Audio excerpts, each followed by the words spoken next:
ब्रह्म मुहूर्त में खुलता है आत्मा का द्वार। मित्रों, क्या आपने कभी उस क्षण को महसूस किया है जब पूरी दुनिया सो रही होती है और केवल सन्नाटा बोल रहा होता है। नमस्कार मित्रों, स्वागत है आपका एक ऐसी यात्रा में जहां शब्द नहीं मौन बोलता है और जहां मौन में भगवान शिव प्रकट होते हैं। यह कोई साधारण कथा नहीं बल्कि एक अंतर्दृष्टि है, भगवान शिव और देवी पार्वती के उस संवाद की झलक जो आज भी ब्रह्मांड की शुद्धतम ऊर्जा ब्रह्म मुहूर्त में गूंजती है। यह वही क्षण है जहां आप स्वयं को, अपने जीवन को और अपने भीतर छिपी दिव्यता को समझ सकते हैं। यह वीडियो केवल देखने के लिए नहीं है, यह भीतर उतरने का निमंत्रण है। मित्रों, यदि आप तैयार हैं उस मौन की भाषा को सुनने के लिए, अगर आप तैयार हैं उस अंधेरे में रोशनी की पहली किरण को महसूस करने के लिए, तो इस वीडियो को अंत तक जरूर देखिएगा। आइए मित्रों, अब प्रवेश करते हैं आज की कथा में। रात्रि की अंतिम छाया अपने अंतिम स्वर को समेट रही थी। आकाश में अभी पूरी तरह उजाला नहीं हुआ था और धरती पर फैली हुई निस्तब्धता किसी अगोचर संगीत की प्रतीक्षा में थी। समय जैसे थम सा गया था। यह वही क्षण था ब्रह्म मुहूर्त का, वह अलौकिक पल जब अस्तित्व अपनी सबसे कोमल ध्वनि में गाता है और आत्मा यदि सजग हो तो उसे सुन सकती है। हिमालय की ऊंचाइयों पर जहां कोई मनुष्य नहीं पहुंच सकता, वहीं एक ध्यानमग्न पुरुष बैठा था। उसका शरीर शांत था, लेकिन उसकी उपस्थिति किसी तूफान की तरह तीव्र खुली हुई जटाओं में आकाश समाया था और उसकी आंखें बंद होते हुए भी सब देख रही थी। यह कोई साधारण पुरुष नहीं था, यह स्वयं महादेव थे। भगवान शिव और उनके सम्मुख बैठी थी देवी पार्वती, मौन किंतु प्रश्नों से भरी हुई। वे देख रही थी उस अद्भुत पुरुष को जो किसी देह में होकर भी देह से परे था। उन्होंने धीमे स्वर में पूछा, हे प्रभु, यह जो समय है, यह ब्रह्म मुहूर्त, इसकी क्या विशेषता है? क्यों इसे इतना पवित्र कहा गया है? भगवान शिव ने धीरे से आंखें खोली, जैसे कोई सागर अपनी लहरें समेट कर शांत हो गया हो। उनके अधरों पर कोई शब्द नहीं था, लेकिन उनकी दृष्टि में संपूर्ण उत्तर था। हे देवी, उन्होंने कहना प्रारंभ किया, समय स्वयं में पवित्र नहीं होता, लेकिन कुछ क्षण ऐसे होते हैं जहां अस्तित्व अपने द्वार खोलता है। ब्रह्म मुहूर्त वैसा ही एक द्वार है। जब पूरी सृष्टि गहरी नींद में होती है, तब आत्मा सजग हो सकती है, क्योंकि तब संसार का शोर नहीं, केवल आत्मा का स्वर शेष रहता है। देवी पार्वती ने धीरे से सिर झुकाया। वे जानती थी यह केवल उत्तर नहीं था, यह एक निमंत्रण था, एक आह्वान कि वह स्वयं भी इस रहस्य को जिए, समझे और अनुभव करें। भगवान शिव बोले, ब्रह्म मुहूर्त में उठना केवल एक अनुशासन नहीं है, यह एक मिलन है, आत्मा और परमात्मा के बीच का मिलन।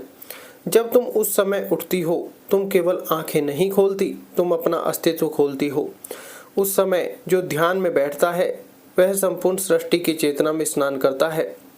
यह वह समय है जब देवी भी देवता की प्रतीक्षा करती हैं। देवी पार्वती ने मुस्कुराकर पूछा, हे प्रभु, क्या आप भी मेरी प्रतीक्षा करते हैं? भगवान शिव हंसे, नहीं, लेकिन उनके मौन में एक गूढ़ हास्य था। उन्होंने उत्तर नहीं दिया, क्योंकि कुछ उत्तर मौन में ही सौंपे जाते हैं। चारों ओर धीरे धीरे प्रकाश फैल रहा था। आकाश अब स्याह से केसरिया हो चला था और देवी पार्वती ने अनुभव किया, यह केवल ब्रह्म मुहूर्त नहीं, यह तो भीतर का द्वार है जो खुल रहा है। भगवान शिव बोले, हे देवी, यह समय केवल जागने का नहीं है, यह स्वयं में लौटने का है। यह वह क्षण है जब तुम्हारे सारे प्रश्न शांत हो सकते हैं, यदि तुम मौन हो सको। और देवी पार्वती मौन हो गई। ना कोई प्रश्न, ना कोई आग्रह, केवल मौन। और उसी मौन में उन्हें उत्तर मिलने लगे। मौन के उस क्षण में जब भगवान शिव की वाणी शांत हो चुकी थी और केवल ब्रह्म मुहूर्त की दिव्यता चारों ओर फैल रही थी, देवी पार्वती की आंखों में एक हल्का कंपन हुआ। वे स्थिर थीं, लेकिन उनके भीतर एक पुरानी स्मृति धीरे धीरे अपने आप खुलने लगी, मानो किसी पूर्व जन्म की कोई भूली बिसरी धुन अचानक बह रही हो। उन्होंने देखा कोई बहुत पुराना मंदिर, एक विस्तृत जलाशय, और वह स्वयं एक छोटी कन्या के रूप में सूर्योदय से पहले उस जल में स्नान कर रही है और कुछ मंत्र उनके अधरों पर चल रहे हैं। यह कोई सपना नहीं था, यह कोई कल्पना नहीं थी, यह स्मृति थी, ब्रह्म मुहूर्त की स्मृति। देवी पार्वती ने धीरे से भगवान शिव की ओर देखा। उनके मन में कोई शब्द नहीं थे, केवल एक गहन चमत्कार की अनुभूति थी। भगवान शिव बोले, हे देवी, तुमने उसे देख लिया है ना, वह जो भीतर था लेकिन छिपा हुआ। ब्रह्म मुहूर्त केवल एक बाहरी समय नहीं, यह तुम्हारे भीतर का वह द्वार है जो हर जन्म में तुम्हें सत्य से जोड़ता है। देवी पार्वती ने कहा, हे प्रभु, मैंने उसे केवल देखा नहीं, मैंने उसे पहचाना। लेकिन क्या यह अनुभव हर किसी के लिए संभव है? क्या हर कोई इसे जान सकता है? भगवान शिव मुस्कुराए, हे देवी, हर आत्मा ब्रह्मा की संतान है, लेकिन पहचान तभी होती है जब वह आत्मा मौन होती है, जब तुम्हारे भीतर का मन शांत होता है, जब तुम अपने भीतर उतरने का साहस करती हो, तभी यह अनुभव संभव होता है। ब्रह्म मुहूर्त वह अमूल्य अवसर है जब यह यात्रा सहज हो जाती है। देवी पार्वती थोड़ी देर तक मौन रही, फिर उन्होंने धीरे से कहा, इसलिए आपने मुझे सदैव प्रातःकाल में उठने को कहा। मैं समझती थी यह तप है, नियम है, अनुशासन है, पर अब समझ में आता है यह कोई दायित्व नहीं था, यह एक प्रेम पत्र था जो आपने ब्रह्म मुहूर्त के माध्यम से मुझे भेजा था। भगवान शिव की आंखों में एक अद्भुत चमक थी, मानो देवी पार्वती के इस अनुभव से स्वयं ब्रह्मांड में कोई संतुलन फिर से स्थापित हुआ हो।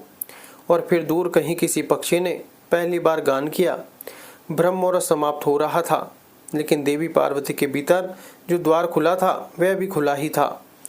भगवान शिव धीरे से बोले, हे देवी, अब जो जागा है तुम्हारे भीतर उसे संभालना होगा। वह नाजुक है लेकिन अमूल्य है, जैसे कमल की पहली पंखुड़ी जो सूरज की पहली किरण से खुलती है। यह केवल अनुभव नहीं, यह शुरुआत है। देवी पार्वती ने हाथ जोड़ लिए। उन्होंने कुछ नहीं कहा, क्योंकि अब कहना शेष क्या था। जो जानना था वह अनुभूति बन चुका था, और अनुभूति को शब्दों में नहीं बांधा जा सकता। लेकिन यह तो बस आरंभ था। रात्रि बीत चुकी थी, लेकिन देवी पार्वती की आंखों में नींद नहीं थी और ना ही थकान। भीतर एक अनजानी लहर चल रही थी। मौन के ध्यान की स्मृति की भगवान शिव सो गए थे, या यूं कहिए वे उस योग निद्रा में थे जहां समय ठहर जाता है। पर देवी पार्वती वे भीतर जाग रही थी। अगली ब्रह्म मुहूर्त से पहले ही वे उठी। हल्का अंधकार चारों ओर था, लेकिन एक नरम सी आवा उभर रही थी। यह वह क्षण था जहां रात्रि और दिवस एक दूसरे को छूते हैं बिना छुए, जहां न कोई पूर्ण अंधकार होता है, न कोई पूर्ण प्रकाश, बस एक सूक्ष्म सेतु। देवी पार्वती उस सेतु पर बैठी। उन्होंने आंखें बंद की, मंत्र नहीं जपा, ध्यान नहीं किया, बस स्वयं में उतरने लगी।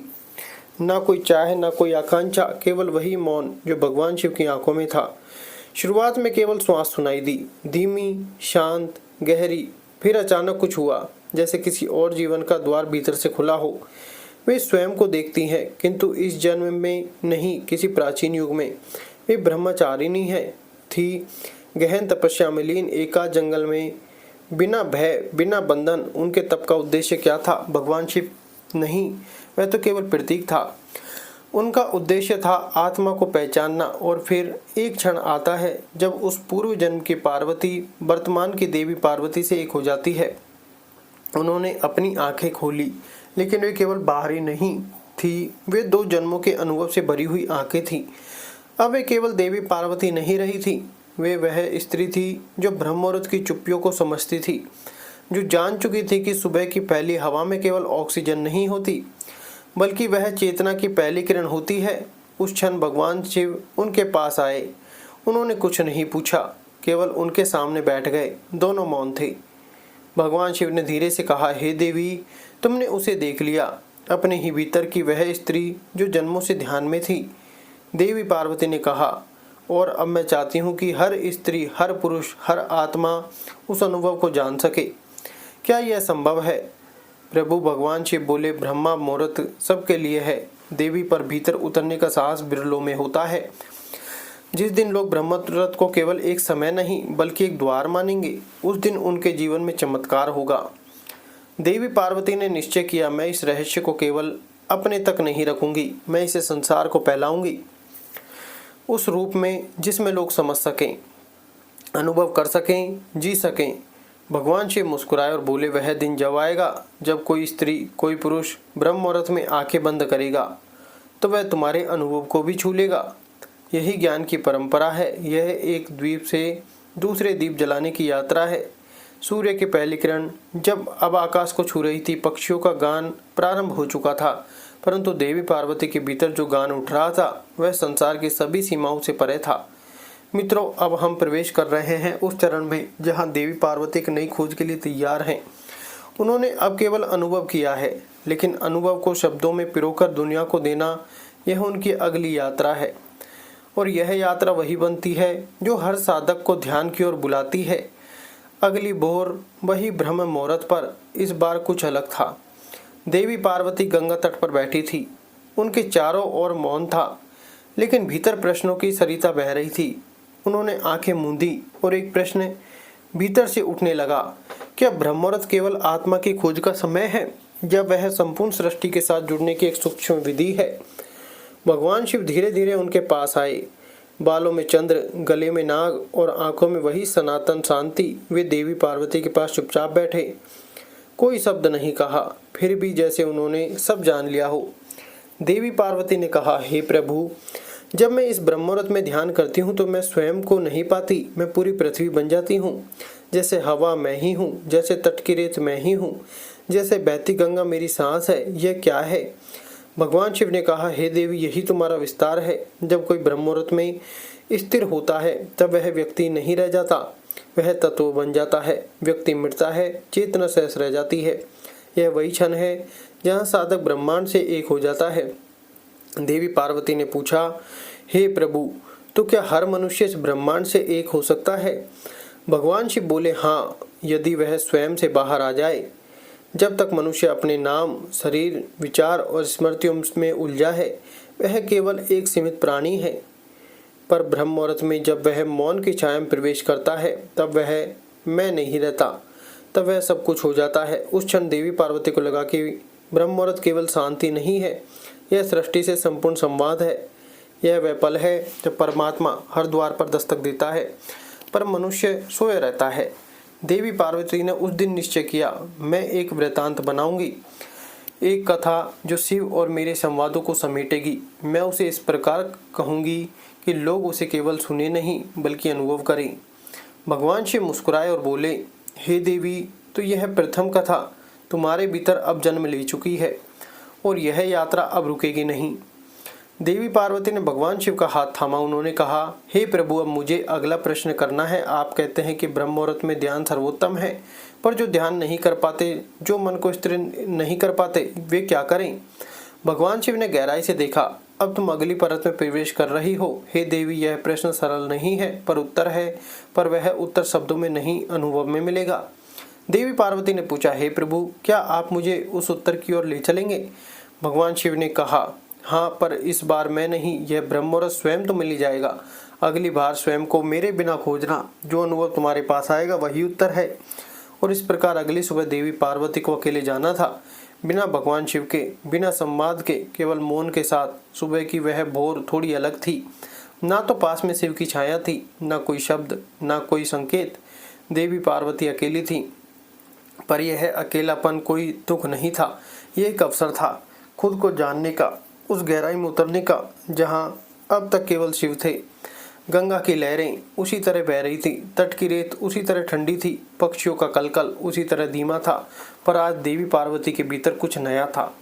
एक खालीपन जो डरावना नहीं था, बल्कि एक आमंत्रण जैसा लगता था। देवी पार्वती ने आंखें मूंद ली, गहरी सांस ली और ध्यानस्थ हो गई। पर इस बार ध्यान का मार्ग कुछ कठिन था।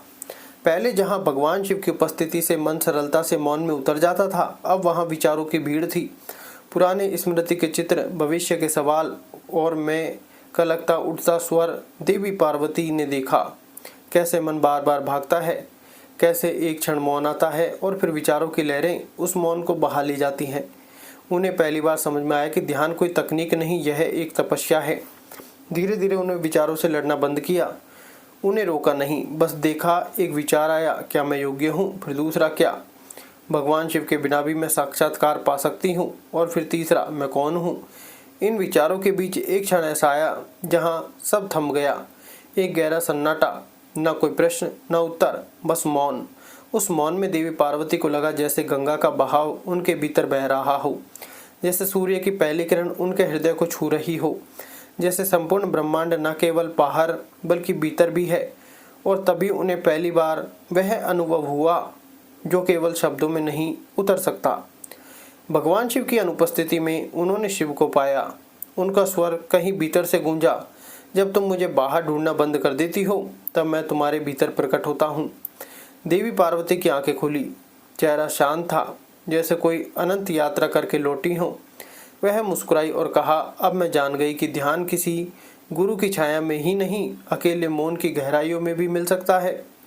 परंतु अब एक प्रश्न और है, जो लोग इन अनुभवों तक नहीं पहुंच पाते, जो ध्यान में बार बार हार मानते हैं, क्या उनके लिए भी कोई मार्ग है? और यहीं से प्रारंभ होगा अगला चरण, जहां देवी पार्वती उस ध्यान की विधि को ढूंढती हैं जो सरल है, सहज है और हर मनुष्य के लिए संभव है। अगली सुबह देवी पार्वती फिर उसी स्थान पर पहुंची, गंगा तट, वही ब्रह्ममुहूर्त की ठंडी हवा, वही नीरव वातावरण। पर इस बार उनका मन कोई उत्तर जानने के लिए नहीं, बल्कि किसी और की मदद के लिए व्याकुल था। उन्होंने कहा, हे ब्रह्ममुहूर्त, अब मैं नहीं चाहती कि यह अनुभव केवल मेरे लिए रह जाए। मैं जानना चाहती हूँ वह सरलतम मार्ग क्या है जो उन्हें भी ध्यान में पहुंचा सके, जो जीवन की आपाधापी में खोए हैं, जो सांसारिक हैं, जिनके मन में दुख और जिम्मेदारियां हैं, पर फिर भी आत्मा की तलाश है। वह मौन में बैठी और इस बार एक अनुभव नहीं बल्कि एक स्मृति जागी।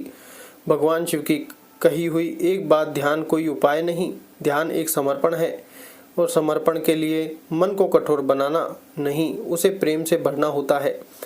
देवी पार्वती मुस्कुराई, प्रेम से भरना यही तो था रहस्य। भगवान शिव प्रकट नहीं हुए, पर उनका स्वर भीतर गूंजने लगा, जैसे चेतना ने स्वयं उत्तर देना शुरू कर दिया हो। हे देवी, यह वह आंतरिक स्वर कह रहा था, उन लोगों को ध्यान सिखाओ जो जीवन में थक गए हैं, पर जिनके भीतर अभी भी थोड़ा प्रेम शेष है, उनसे कहो वे ध्यान को तपस्या नहीं प्रार्थना बना दे। देवी पार्वती ने पूछा, हे प्रभु, प्रार्थना कैसे? जहाँ प्रेम है वहीं ध्यान का द्वार है। प्रातः उठो और किसी एक चीज के लिए कृतज्ञ हो जाओ, अपने प्राणों के लिए, अपने घर के लिए, अपने परिवार के लिए या उस सूर्य के लिए जो हर दिन लौट आता है। बस उस कृतज्ञता को भीतर महसूस करो, यह कृतज्ञता ही प्रथम ध्यान है। देवी पार्वती की आंखें नम हो गई। उन्हें समझ आया कि जो ध्यान कठिन लगता है वह इसलिए क्योंकि हम उसे केवल मानसिक रूप से करते हैं, पर जब मन प्रेम में भीगता है तो वह सहजता से मौन में उतर जाता है। उन्होंने कहा, तो मैं सबको यही कहूँगी, ध्यान को साधना नहीं, प्रेम बनाओ, प्रार्थना बनाओ, कृतज्ञता बनाओ। फिर देखो कैसे ब्रह्ममुहूर्त तुम्हें बुलाने लगेगा, जैसे ये मुझे बुला रहा है। और देवी पार्वती ने वह पहला वाक्य कहा जो हजारों साल बाद भी हर साधक के हृदय में गूंजता है, ध्यान वो नहीं जो तुम सोचते हो, ध्यान वो है जो तुम प्रेम करते हो। मित्रों, अब आरंभ होता है अगला चरण, जहाँ पार्वती देवी केवल साधना नहीं करती बल्कि ब्रह्ममुहूर्त में ध्यान की एक ऐसी विधि रचती हैं जो आने वाले युगों तक साधकों का मार्गदर्शन करेगी। देवी पार्वती अब एकांत में नहीं थी, उनके पास कुछ लोग आने लगे थे, स्त्रियां, वृद्धजन, कुछ युवक और बालिकाएं भी। वे कोई बड़ी शिक्षा नहीं मांगते थे, बस यह जानना चाहते थे कि क्या उनके लिए भी कोई मार्ग है, क्या वे भी शिव के समान मौन में उतर सकते हैं। देवी पार्वती ने उन्हें देखा, उनमें जिज्ञासा थी, प्रेम था, पर एक डर भी था, हमसे ना हो पाएगा। उस रात उन्होंने फिर मौन में बैठकर भगवान शिव को स्मरण किया, कोई शब्द नहीं मांगा, बस हृदय खोलकर बैठी और जैसे उत्तर भीतर से फूट पड़ा। सुबह जब ब्रह्ममुहूर्त की पहली किरण फूटी, देवी पार्वती ने सभी को एकत्र किया और कहा, आज से हम एक विधि शुरू करेंगे। इसे कोई भी कर सकता है, जिसमें न शास्त्रों की आवश्यकता है न कठिन तपस्या की, बस एक शर्त है जो पूर्णता से करना होगा, आधे मन से नहीं। सबकी आंखें चमक उठी। देवी पार्वती बोली, पहला चरण है जागरण के साथ मौन स्वीकारना। जब तुम जागो ब्रह्ममुहूर्त में तो कुछ मत करना, न मोबाइल, न बात, न विचार, बस मौन को महसूस करो। 5 मिनट तक कुछ भी मत कहो, न मन में न मुख से। ब्रह्म का प्रथम स्पर्श इसी मौन से होता है। दूसरा चरण कृतज्ञता की। सांसें लेने बैठो, आंखें बंद करो, गहरी सांस लो। हर सांस के साथ यह कहो, धन्यवाद जीवन, धन्यवाद परमात्मा, धन्यवाद आज के लिए। यह साधारण सा भाव तुम्हारे भीतर चेतना को खोल देगा। तीसरा चरण सांसों पर ध्यान। अब अपनी सांसों को देखो, जैसे वे आ रही हैं, जा रही हैं, कुछ मत बदलो, बस साक्षी बनो। हर सांस में जैसे शिव आ रहे हो, हर श्वास छोड़ने में जैसे संसार जा रहा हो। चौथा चरण विचारों को देखना। उन्हें रोके बिना अगर मन में विचार आए तो डरना मत, लड़ना मत, बस उन्हें देखो। जैसे नदी में बहती लकड़ियां, वे आएंगे और चले जाएंगे। पांचवा चरण, प्रेम से भर जाना। अंत में अपने हृदय में प्रेम जगाओ, किसी के लिए भी, अपने लिए, किसी प्रिय के लिए या समस्त सृष्टि के लिए। जब यह प्रेम उठेगा तब ध्यान स्वतः हटेगा, घटेगा। जब देवी पार्वती ने यह 5 चरण कहे, वहां बैठे सब लोग मौन में चले गए। किसी को लगा जैसे भीतर कुछ पिघल गया हो, किसी को लगा जैसे वर्षों से बंदी गांठ खुल रही हो। और फिर एक वृद्ध स्त्री ने कहा, हे देवी, क्या मैं योग्य हूँ? देवी पार्वती मुस्कुराई और बोली, ध्यान किसी योग्यता की मांग नहीं करता, केवल समर्पण की मांग करता है। ब्रह्म मुहूर्त में जब तुम प्रेम से बैठती हो, तुम स्वयं ध्यान बन जाती हो। अब वह क्षण आता है जहाँ मौन बोलने लगता है, जहाँ साधना की खुशबू ब्रह्मांड तक फैलती है और जहाँ स्वयं महादेव शिव लौटते हैं। लेकिन इस बार एक गुरु नहीं बल्कि एक शिष्य की तरह की साधना अब अकेली नहीं रही थी। अब वह कई हृदयों को सामूहिक धड़कन बन चुकी थी। हर व्यक्ति जो देवी पार्वती के बताए 5 चरणों को कह रहा था, वह अब भीतर एक नया आकाश खोलने लगा था। उसी मौन में देवी पार्वती वट वृक्ष के नीचे बैठी थी, आंखें बंद थी, पर भीतर कुछ नया जन्म ले रहा था। और तभी बिना आहट के भगवान शिव प्रकट हुए। न रौद्र रूप था, न तांडव, बस शांति थी। उस मौन में शिव धीरे से उनके सामने बैठ गए। कुछ देर तक दोनों मौन में ही रहे, जैसे 2 लहरें एक ही समुद्र में मिल गई हों। फिर भगवान शिव बहुत धीमे स्वर में बोले, तुमने जो किया है पार्वती, वह केवल ध्यान नहीं, एक युग का बीज है। तुमने जो विधि रची है वह कलयुग के लिए एक वरदान बनेगी, और मैं आज तुम्हारा शिष्य बनना चाहता हूँ। देवी पार्वती ने आंखें खोली। आंखों में जल था, लेकिन वह जल करुणा का नहीं, प्रेम का था। मैंने कुछ नहीं किया स्वामी, उन्होंने कहा, आपने ही तो सब सिखाया। मैंने बस उन्हीं शब्दों को ब्रह्म मुहूर्त की ताजगी में डुबो दिया। भगवान शिव बोले, पर तुमने उन्हें प्रेम से भिगोया, और ध्यान तभी घटता है जब साधना प्रेम से भीगी हो। कुछ क्षण मान रहा, फिर भगवान शिव ने धीरे से अपने त्रिशूल को भूमि में गाड़ा। वहां से ऊर्जा की एक तरंग उठी जो आसपास बैठे साधकों तक फैल गई। सभी ने अपनी आंखें खोली।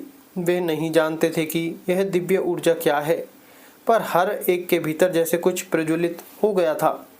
भगवान शिव बोले, आज से ब्रह्म मुहूर्त केवल जागने का समय नहीं, प्रेम पूर्ण ध्यान का द्वार होगा।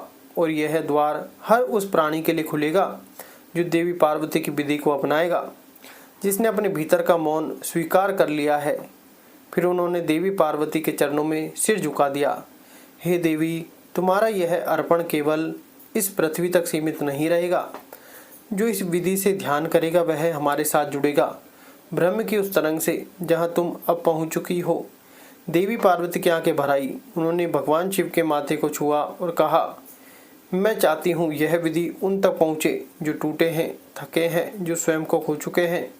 मैं चाहती हूँ ब्रह्म मुहूर्त उन्हें फिर से जोड़ दे उनके अपने आत्म स्वरूप से। मित्रों, अब प्रस्तुत है अगला चरण, जहाँ ध्यान की कथा अपने चरम पर पहुँचती है, जहाँ देवी पार्वती और भगवान शिव मिलकर उस अंतिम साधना का उद्घाटन करते हैं जो आत्मा को पूर्णता की ओर ले जाती है।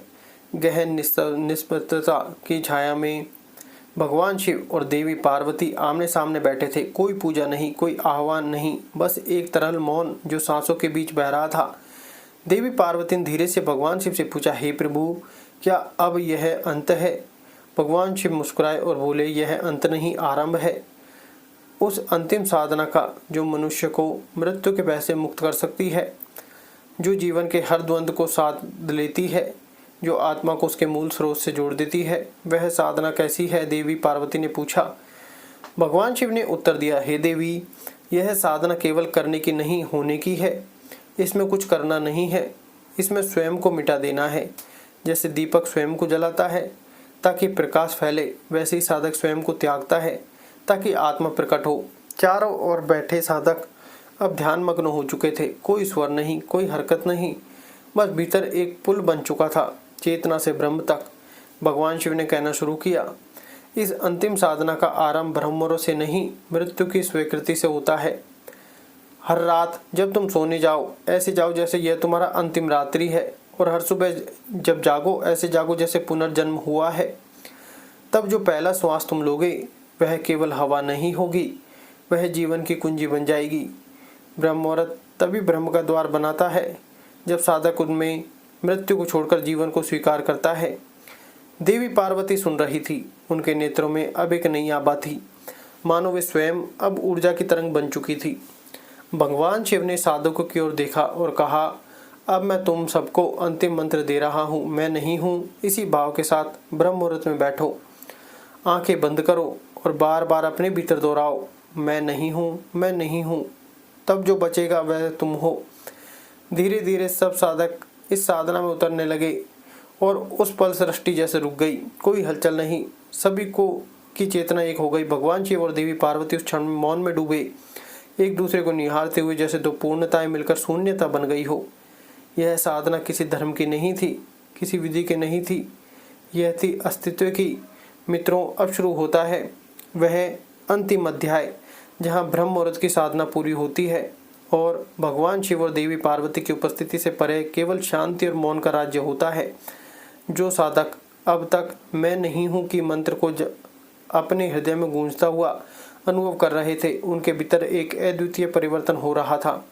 ये कोई साधारण अनुभव नहीं था, यह तो आत्मा की गहराई में डूबने का एक अनोखा सफर था जो चेतना को अस्तित्व के परम रूप में पहुंचा रहा था। देवी पार्वती और भगवान शिव अब चुपचाप खड़े थे। कोई शब्द नहीं, कोई क्रिया नहीं, केवल शांतिपूर्ण अबोधन। देवी पार्वती ने धीमे से भगवान शिव से पूछा, हे प्रभु, क्या अब हम सिद्ध हो चुके हैं? भगवान शिव ने उनकी आंखों में देखा और बिना उत्तर किए उन्हें आशीर्वाद देते हुए कहा, हे देवी, तुमने वह पाया है जो कोई शब्द व्यक्त नहीं कर सकता। तुमने शून्यता को अनुभव किया है, अब तुम स्वयं शून्यता हो। सभी साधक अब अपने भीतर एक ऐसी शांति महसूस कर रहे थे जैसे सब कुछ अदृश्य हो गया हो। उनका शरीर था, लेकिन चेतना का अनुभव उन्हें शारीरिकता से परे था। वे केवल अस्तित्व थे, ना कोई नाम, ना कोई रूप, ना कोई पहचान। यह वह क्षण था जब मनुष्य अपने भीतर की चुप्पी को महसूस करता है और वह चुप्पी उसे भ्रम से जोड़ देती है। अब जो कुछ भी तुम करोगे वह ध्यान होगा। तुम्हारा हर कदम, हर श्वास, हर क्रिया ब्रह्म से जुड़ी होगी। भगवान शिव ने कहा, तुमने जो साधना की वह तुम्हारे जीवन में हमेशा के लिए रच दी गई है। अब वह तुम्हारी प्रकृति बन चुकी है। तुम उसी तरह से जियोगे जैसे सूर्य अपनी किरणों को बिना किसी प्रयास के फैला देता है। देवी पार्वती ने हंसते हुए कहा, तो फिर क्या हम सभी ब्रह्म बन चुके हैं? भगवान शिव ने मंद मुस्कान के साथ उत्तर दिया, हे देवी, तुम पहले से ही ब्रह्म थे। अब तुम्हें बस इसे पहचानने का अवसर मिला है। इस साधना ने तुम्हारे भीतर के ब्रह्म को समाप्त कर दिया है और अब तुम स्वयं ब्रह्म हो। सभी साधक अपने स्थान पर चुपचाप बैठे थे, जैसे वे स्वयं ब्रह्म के शरण में चले गए हों। किसी को किसी से कुछ नहीं कहना था, केवल एक मौन था जो उनके भीतर के शोर को शांत कर रहा था। यह ब्रह्म मुहूर्त का सच्चा अर्थ था। जब शरीर और मन दोनों शांत हो जाते हैं तब आत्मा की पूर्णता अनुभव होती है। और तभी भगवान शिव ने अपने त्रिशूल को उठाया और एक बार फिर आकाश की ओर देखा। यह समय है, हम सब इस समय को छोड़ने जा रहे हैं। हम लौटने वाले हैं, लेकिन तुम्हारा मार्ग अब स्वयं तुम्हारे भीतर है। तुम्हारी साधना तुम्हारा सबसे बड़ा गुरु बन चुकी है। तुम जहाँ भी जाओ वह साधना तुम्हारे साथ होगी। देवी पार्वती ने अपनी आंखें बंद की और भीतर की शांति का अनुभव किया। उन्होंने कुछ नहीं कहा, क्योंकि अब शब्दों की आवश्यकता नहीं थी। ब्रह्म मुहूर्त जो एक समय था, अब उनके जीवन का हर पल बन चुका था। अब वह समय, वह साधना, वह ब्रह्म सब एक साथ समाहित हो गए थे। मित्रों, इस पूरी कथा का अंत इस विचार के साथ होता है, ब्रह्म मुहूर्त केवल एक समय नहीं, एक अवस्था है। यह साधना का अंतिम स्वरूप है, जहाँ शब्द, रूप और आकार सभी गायब हो जाते हैं। केवल शांति, प्रेम और सत्य का अनुभव शेष रह जाता है। अब तुम भी इस कथा के अंतिम विचारों को अपने जीवन में उतार सकते हो। याद रखो, साधना कभी खत्म नहीं होती। यह तुम्हारे भीतर एक शाश्वत धारा बनकर प्रवाहित होती रहती है। वीडियो अच्छी लगी तो वीडियो को लाइक करें, चैनल को सब्सक्राइब करें। धन्यवाद। राधे राधे।